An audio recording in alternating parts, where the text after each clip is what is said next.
Hey folks, it's MiraDessy, the Ingredient Guru, and I am here to talk with you about something really super important. June is Migraine Awareness Month, and for those who struggle with migraines, you may think that there is not a lot that you can do. You just kind of have to somehow get through it, but I am delighted to be here with my good friend and colleague, Erin Knight, who is an amazing resource of information when it comes to dealing with migraines and successfully helping yourself to get through and beyond all of the issues that you struggle with. So I'd like to start by telling you just a little bit about Erin, and then we're going to dive right in. So Erin Knight is the founder of Engineering Radiance. She believes that no one should miss out on life because of migraine headaches. Erin has her master's in pharmaceutical engineering from the University of Michigan and advanced training in functional nutrition and nutrigenomics. She personally suffered from debilitating migraines for over a decade before uncovering the underlying biochemical causes and went on to reverse engineer what actually worked. This led to the development of her 4-step Migraine Freedom process that is now a blueprint for thousands of people looking for root cause solutions to their migraine pain. Erin, thanks so much for being here. Thank you for having me, and thanks for helping me get the word out about Migraine Awareness Month and that there's lots we can help people with and lots we can do. Yeah, well, it's so important. And, I'd like to start by asking, what is something that you wish the public were more aware about when it comes to migraines? A lot of things, actually. And talking to migraineurs every day, there's a lot of things that come up. One is that I think it's important to realize there's a lot of days that, those of us who have suffered with migraines or are suffering now, that we just kind of have to push through and carry on. It's not just a once in a while event. Depending on how, chronic or severe somebody is right now, there can be a lot of days in the month. Even if somebody's only officially recording 1 or 2 migraine days a month, there can be a lot more days when somebody's on the edge of a migraine and they're kind of in that mode where they're afraid it's going to start. They're trying to do some self-care and keep it at bay. They maybe are taking, instead of their prescription meds, are taking ibuprofen is what I always did. And you don't really count that as a migraine day per se, but you're still impacted a lot more than we get, kind of give ourselves credit for or talk about, because we want to function as normal people and, carry on with life. So we kind of push through. I remember, it's going to affect lives in so many ways, showing up for work and things like that. But I just remember, just as an example, I was at my good friend Stephanie's birthday party back in the day. This was a long time ago, but I was at a party and somebody comes up to me and is like, "Are you, you don't look like you're having a lot of fun. Do you not want to be here?" and things like that. And I realized people can tell that you're kind of off, but they don't know the pain that you're in and how much effort you're putting in just to show up. And,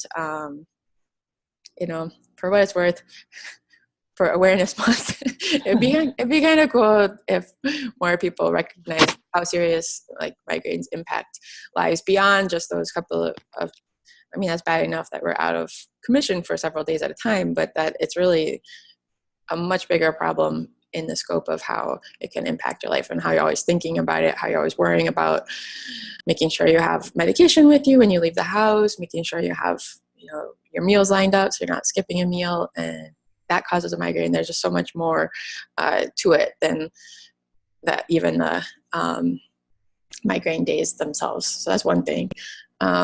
Another thing. Well, sorry, I was just going to interrupt for just 1 second. One of the things that I think is so challenging is migraines are one of those invisible disorders, because they affect different people so many different ways that there's no one clear indication that someone can look at you and go, "Oh, they're having a migraine." Like you said, you're off, or you're not as responsive, or maybe you're very pale, or kinds of things that can happen, and that really presents a challenge, because as you said, you want to show up for life. So you can't spend your entire life just sitting in a dark closet waiting for the pain to go away. Yeah, you don't always want to be the sick person, so sometimes you don't talk about it. You don't want to make excuses over and over again so you don't talk about it, but yet, you know, you're having, let's say, visual symptoms, or you're having brain fog, or some of these early warning signs that's kind of starting, and yeah, you're just not 100%, but you don't want to talk about it all the time. Yeah. Well, and so if someone were to do migraine journaling, do you encourage them to also journal these sort of on the edge days and include that in their migraine pattern? Yes. Do you mind repeating the question again? Your audio had gotten really quiet. Sure. I can edit it, but it just like we're super quiet for a second. Yeah, no, that's fine. Okay. Sure. So just for a second, I wanted to clarify, for those people who struggle with that on the edge migraine days, do you encourage them to include that in their journaling if they're tracking their migraines? Absolutely. I mean, I think maybe we don't, because we want to be optimistic and see things getting better, and we don't want to maybe count how many days it's affecting, but it can be helpful, because when you recognize the signs, there's a lot that you can do right away, and we'll talk about that later, to take action and kind of bring it back under control. That's one reason, but also you can see improvement faster. So when people journal, I encourage them to journal about their energy levels, their sleep, their poop. Let's be realistic. We need to journal all of these things, not just the migraine days, because as you make changes in your health routine and things like that, you're going to see changes faster sometimes in some of those other areas, like your energy, than necessarily in like total migraine episodes. That might be something that responds a little bit more slowly, versus you can see something right away, like you're starting to sleep better, and maybe have less food cravings and things like that. And as you start to see those positive changes, then that eventually after a few months, so that's why we need to track everything in more detail, because we can feel encouraged that we're going to stick with the positive changes and things like that if we're looking more holistically. Well, and that makes so much sense. So one of the things, because I personally do struggle with migraines myself. I mean, obviously, I've learned a lot from you, which I'm very grateful for, and it's not nearly as bad as it used to be years and years ago. But I know one of the things that personally gets me every time is artificial smells. I don't like going to the mall. They pump all those perfumes in there, and I absolutely cannot tolerate. If I walk down that aisle at the grocery store, and you all know what aisle I'm talking about, it's the detergent aisle, I can have a headache just by the time I get to the other end of that. What is that? 50 feet. Mm-hmm. So can we talk about how sensitivity to things like artificial smells or other environmental triggers can be an issue? Yes. If I was going to throw, one or two more things out there of what I wish the world was more aware of for migraine sufferers, and what I have gathered feedback from other migraine sufferers that I think people need to take more seriously, is this artificial fragrance issue that can be a real trigger, and people just don't take it seriously. When you see sometimes people try to label their offices as fragrance free, or try to maintain that in the house, but it's not really that respected. People who don't feel affected just don't get it, for better lack of better explanation. But that's something where awareness about how it impacts people who have chemical sensitivities and migraines, it's a very common trigger. So increasing awareness around that would be something that hopefully I can contribute to in some small way. And I hope, I see that snowballing, more people talk about it and share that it really does, can just ruin your entire day. By, absolutely. Like a personal story. Pushing the edge. Yeah, a personal story. I recently came back from a conference, and I took an Uber to get home, because I don't bother parking at the airport anymore. I just take Uber. It's so much easier. And the car that I got into, he had one of those clip-on things that, as the air conditioner is blowing, the perfume is coming out. So I asked him to please take it out of the vent and put it in the glove box. But there was so much perfume in the car already that by the time I got to my house 30 minutes later, I had a raging headache that did develop into a migraine. And, I wish that there was a way to be able to let some of these companies know fragrance sensitivity is a very real thing. Mm-hmm. And just so So, fast. yeah, absolutely. And so in addition to the environmental triggers that cause it, I know you've mentioned this before, but can you share the whole concept of what is a migraine hangover? Oh, yeah. So that kind of goes along with not, those days when you're like almost getting a migraine and you're not 100%. Well, there's also, unfortunately, the reality that after you've had a migraine, a lot of people will feel kind of a hangover, like the same as when you had the flu or a cold and you just don't feel yourself for like sometimes a couple days afterwards. You're tired. Realistically, think about how, during a migraine, you're not eating well. You probably, some people can't keep down liquids, probably getting really dehydrated. Anybody who wasn't eating well or gets dehydrated for a few days is going to feel awful. trying to come back and nourish themselves back to life. So, there's some things we can do to speed that along and help replenish, but also I think creating some awareness maybe in the work environment, for example, that somebody's been out for a migraine, those days when the day or two when they can't tolerate anything, they lock themselves in the room, that's a thing, but then they come back to work and they're still probably feeling pretty blah from low energy or sensitive or maybe a little bit in pain still. So it can carry on and affect us for again more days than just those couple of days that we say, oh, we had a migraine that day. Well, maybe it can really affect a whole week. And you hit on something that's so important. How we nourish our bodies when we're going through that process is just so important because, for some people, food is actually a trigger depending on what's in what they're eating or how certain foods, there are certain classes of foods that can be linked to migraine. But you're right, when you're struggling with a migraine, a lot of rules tend to go out the window because you just feel so awful. Desperate, yeah. Yeah. And so that's an issue. And then another side piece to that is the whole hydration issue as well. Yeah. Can we talk for just a second? I would love to talk not only about hydration as a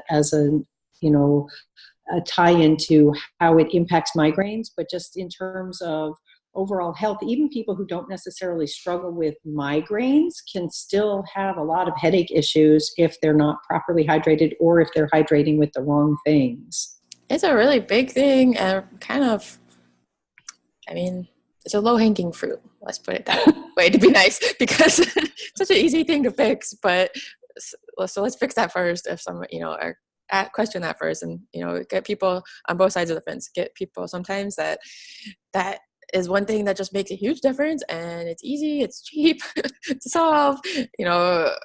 Okay, it takes some coaching, some consistency and things like that, but it's doable and sometimes there's people that have that well under control and they're still struggling. And by no means is it the only problem, but it's just such a easy thing to fix. Let's, look at that first and make sure that it's under control. So you said, what are we hydrating with? A common thing during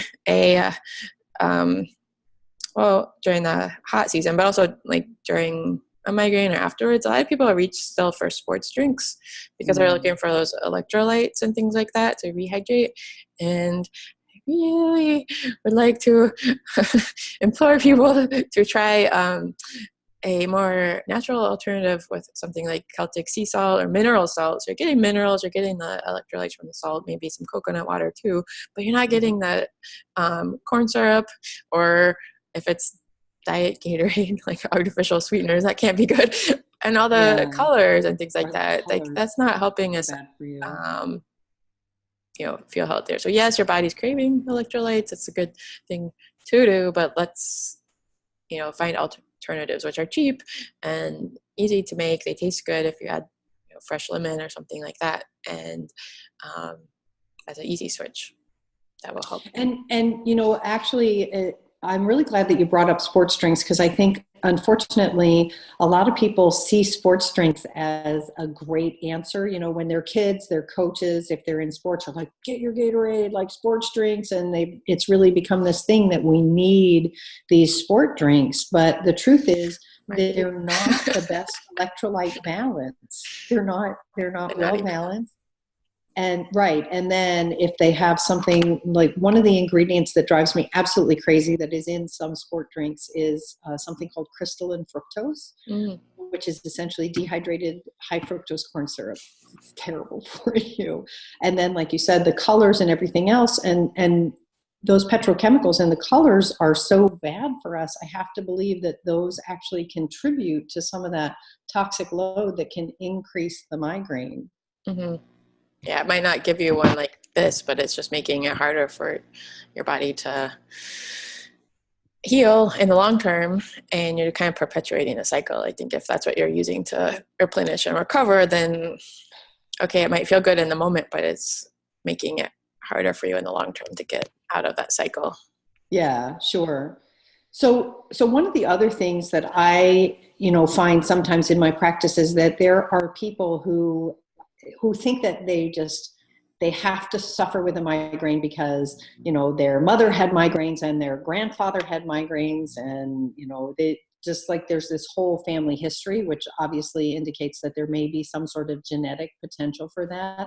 Is that true? Is a genetic predisposition going to sort of consign you to have to struggle with that, or are there solutions? That is a great topic for awareness, something I wish we talked about, some things we wish the public was more aware of. Now let's talk about some things we wish people with migraines were more aware of. I wish more people with migraines were more aware of. It is a very real thing, that this genetic predisposition. However, just because you have genetic lineage for something doesn't mean that you're destined to suffer with it, because our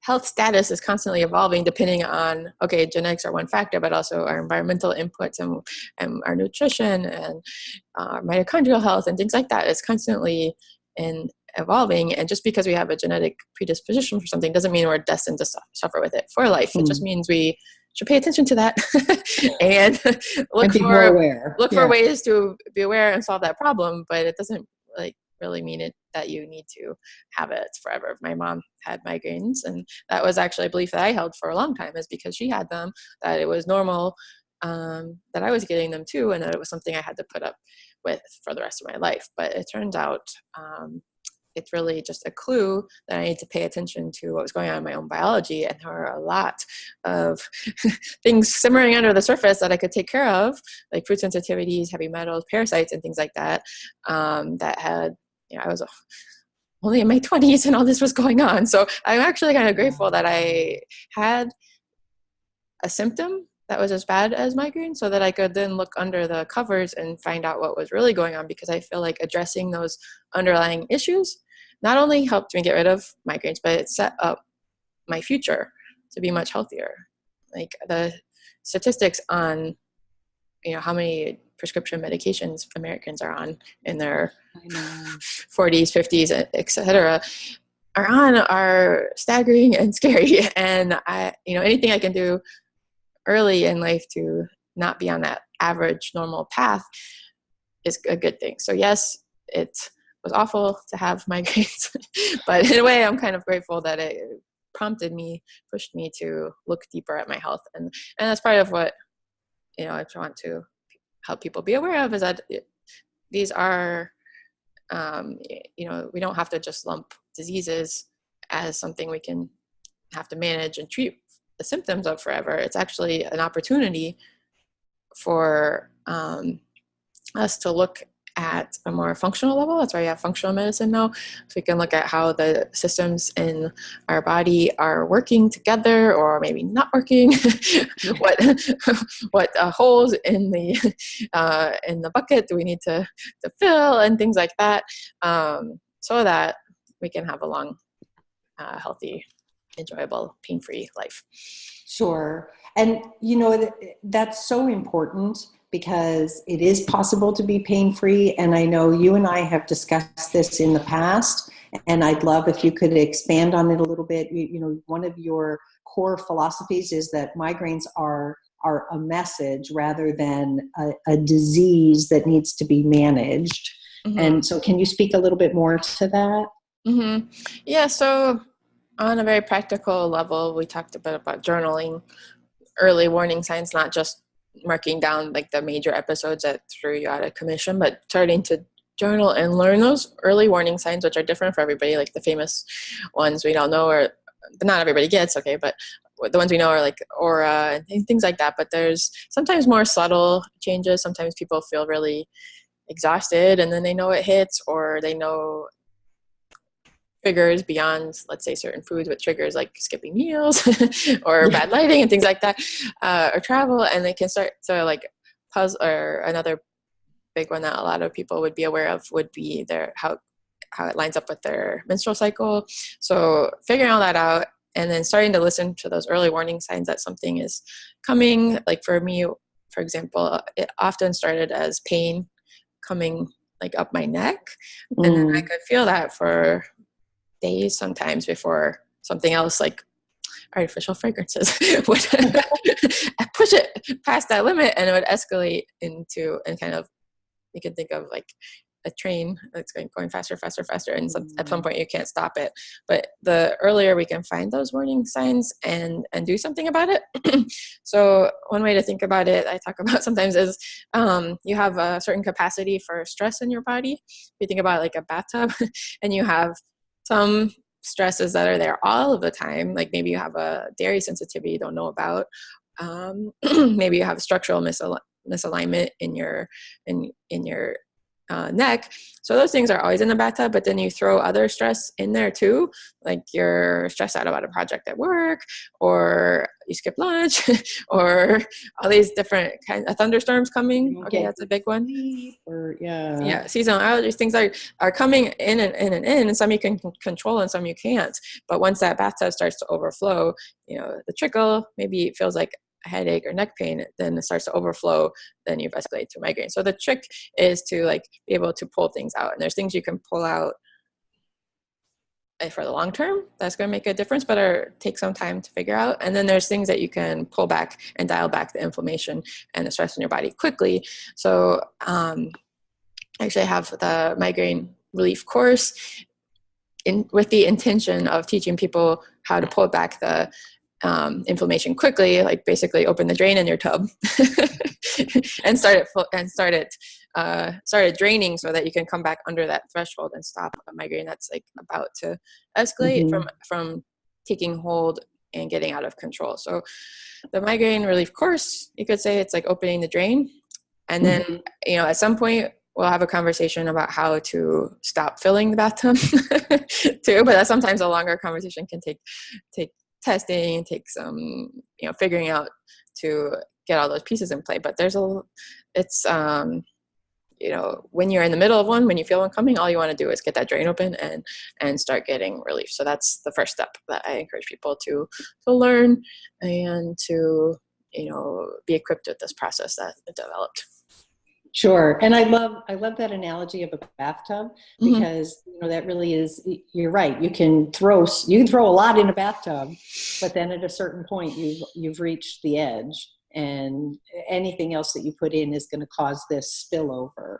And so that's a great analogy, because there are, as you've discussed, even just here, and I'm sure we've only touched on the tip of the iceberg, in terms of all of the different things that can be contributing to someone's migraine load and causing them to struggle with this.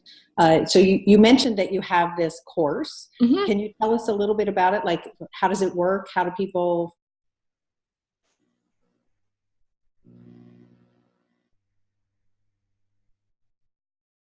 Okay, sorry, you froze. So that's so funny, because you froze too. Yeah, we probably both froze. I lost you right in the middle of tell me about. So I'll ask again. Yeah, maybe ask again.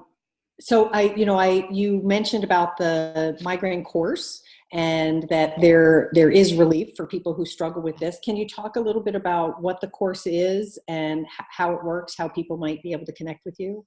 Yeah, absolutely. I, would love to put this out as a resource for people. I had this same conversation with clients over and over again, where I was teaching people how to develop their own migraine relief checklist, if you will, that you can follow when your brain starts to not feel good. You just feel miserable. Let's be realistic. When you don't feel good, you're not thinking about what to do. You need like a list to follow. So I'm teaching people how to build your own personalized list of things that will work for you, that, you you'll get to test and then put them on a list for you. So you're developing your own system. It's your own system within my bigger framework of a system. So you can personalize it for you and be more like strategic, I guess, have kind of a plan to follow every time that you get a migraine. So you feel like you know what to do and that it's going to work for you. So that's in essence. And then of course also teach the different methods that people tend to like and have worked well, like different oils and even CBD oil and different acupressure points and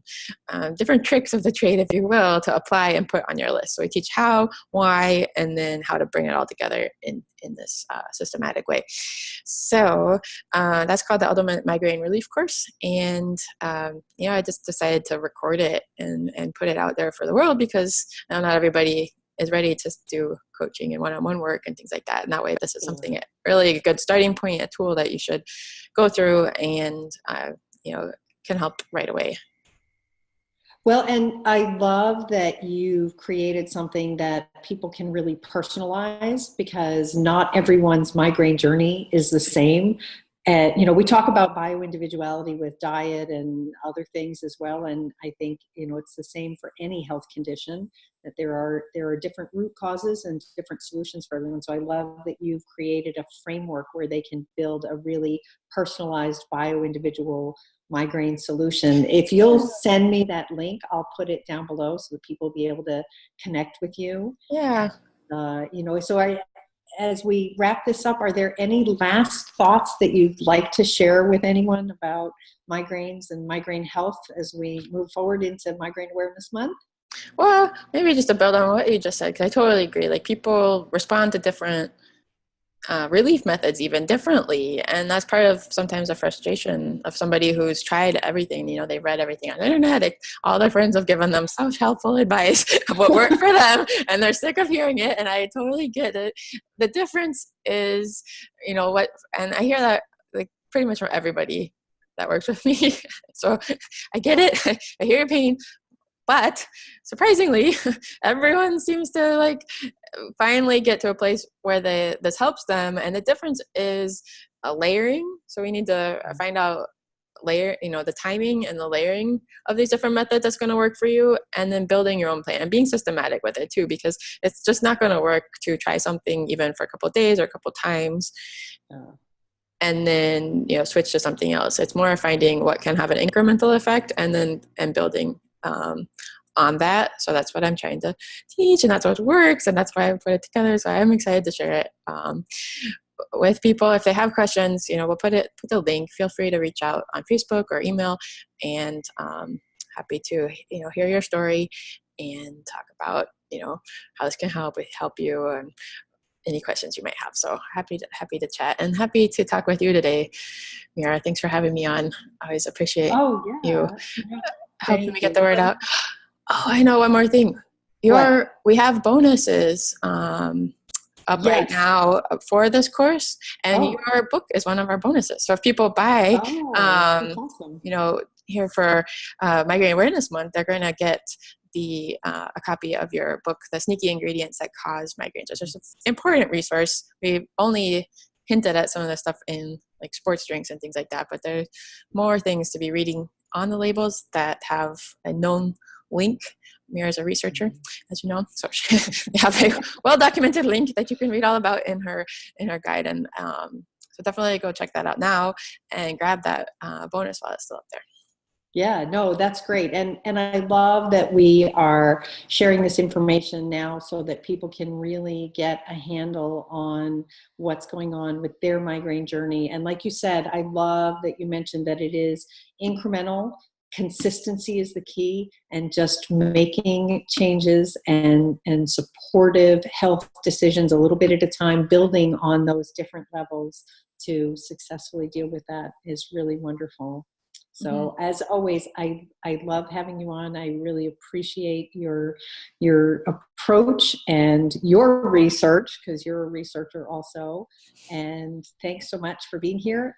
Folks, we will share the information in the links down below. So please click link, like, share, get the word out for Migraine Awareness Month, and let's help knock out migraines and help people not have to suffer so much.